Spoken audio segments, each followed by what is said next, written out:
चक्रवाती तूफान मोंथा का असर छत्तीसगढ़ में भी देखने को मिल रहा है। राजधानी रायपुर समेत प्रदेश के कई जिलों में मौसम का मिजाज सुबह से ही बदल गया है और हल्की बूंदाबांदी शुरू हो गई है। तूफान के खतरे को देखते हुए मौसम विभाग ने खासकर दक्षिण छत्तीसगढ़ के लिए 30 अक्टूबर तक ऑरेंज अलर्ट जारी किया है। चक्रवात मोंथा जो अब एक गंभीर चक्रवाती तूफान में तब्दील हो चुका है, बुधवार तड़के आंध्र प्रदेश और यानम के तटीय इलाकों मछलीपट्टनम और कलिंगपट्टनम के बीच से गुजर गया है। रात 12:30 के अपडेट में मौसम विभाग ने ये कहा कि अगले 6 घंटे में ये तूफान कमजोर होकर चक्रवाती तूफान में बदल जाएगा।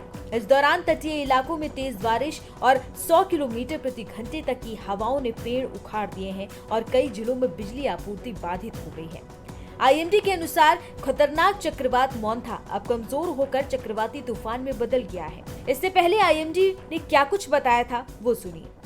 भारत मौसम विभाग ने साइक्लोन मोंथा को लेकर कई राज्यों के लिए एडवाइजरी जारी की है। बात करने के लिए मेरे साथ हैं डायरेक्टर जनरल भारत मौसम विभाग के डॉक्टर एम महापात्रा। एनडीटीवी में आपका स्वागत है। ये तस्वीर है, ये लाइव तस्वीर है साइक्लोन मोंथा की। ये साइक्लोन मोंथा की लाइव अपडेट है। इसे आप देख रहे हैं कि ब्लैक लाइन जो है इसका जो गतिपथ अभी तक है, रेड लाइन जो है इसमें हम दिखाते हैं कि आने वाले दिन में साइक्लोन मोंथा कैसे मूव करेगा। इसमें दिखाई दे रहा है कि ये साइक्लोन मोंथा धीरे धीरे उत्तर उत्तर पश्चिम दिशा में गति करते हुए काकीनाडा के आसपास आंध्र प्रदेश कोस्ट को हिट करेगा 28 इवनिंग और नाइट के टाइम पर। जब ये हिट करेगा इसका विंड स्पीड होगा 90 to 100 kilometre per hour, gusting to 110 kilometre per hour. ये जो विंड स्पीड है इसको एक सीवियर साइक्लोन स्टॉर्म का विंड स्पीड बोला जाता है।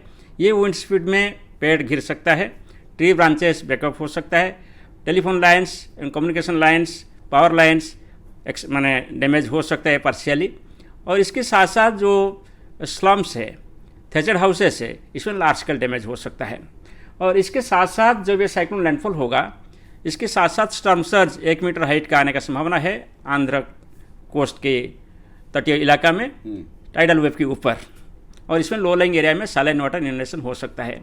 मौसम विभाग ने बताया कि अगले 6 घंटों तक ये चक्रवाती तूफान अपनी मौजूदा तीव्रता बनाए रखेगा, जिसके बाद इसके गहरे दबाव में बदलने की संभावना है। ताजा आंकड़ों के मुताबिक तूफान का पिछला हिस्सा अब भूमि क्षेत्र में प्रवेश कर चुका है। आईएमडी ने बताया कि इसके तटीय आंध्र प्रदेश से होते हुए लगभग उत्तर पश्चिम की ओर बढ़ने और अगले 6 घंटों के दौरान चक्रवाती तूफान की तीव्रता बनाए रखने और उसके बाद के 6 घंटों के दौरान गहरे दबाव के कमजोर पड़ने की संभावना है। मौसम विभाग ने आज से 30 अक्टूबर तक के लिए अलर्ट जारी किया है। दक्षिण छत्तीसगढ़ विशेषकर बस्तर संभाग के अलग अलग स्थानों पर भारी से बहुत भारी बारिश की संभावना जताई गई है। दंतेवाड़ा जिले में तूफानी असर को देखते हुए हाई अलर्ट जारी कर दिया गया है। तूफान के इस असर ने किसानों की चिंता बढ़ा दी है।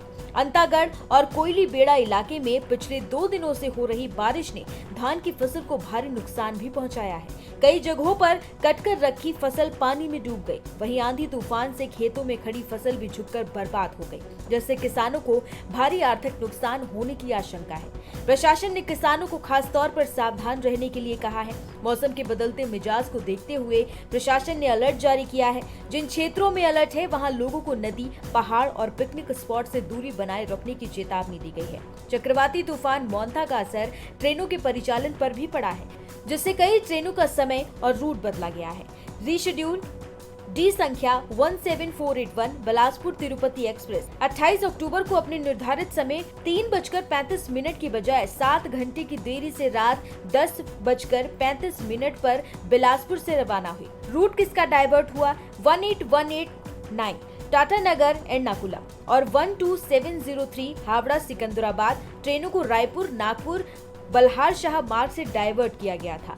बदले रूट से चलेंगी 643 एर्नाकुलम पाटना, 22878 एर्नाकुलम हावड़ा, 22503 कन्याकुमारी डिब्रूगढ़ और 18638 SMBB हटिया ट्रेनें अब बिलासपुर झारसुगुड़ा होकर चलेंगी।